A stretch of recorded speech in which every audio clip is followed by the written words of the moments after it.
कसा आहेस तू? मी मस्त. तू? मी पण मस्त. तुम्हाला उशीर होत असेल ना, जा जा. हो उशीर होत येणार आहे. नाही उशीर होत काय. हो ना, नसेल ना गोशीर होताना. हे बघ, मी आपल्या सहजच विचारलं होतं. आमच्या दोघात काय का असे ना, ते आमचं आम्ही बघू.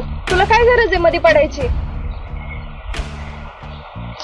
मी फक्त एवढंच विचारलं, त्यांच्या दोघात काय चाललंय ते.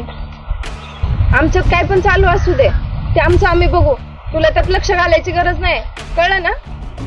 पहा ना लवकर जरा. हो. किती खर्च येईल सगळा? आता तसं नेमकं नाही सांगता यायचं, पण 700-800 पर्यंत येईल. एवढं जास्त? तुम्ही काही कमी नाही करणार का? ठीक आहे, करतो काय. मी काय म्हणते अभि भाऊजी, मी थांबते की इकडेच मोबाईल नीट होईपर्यंत.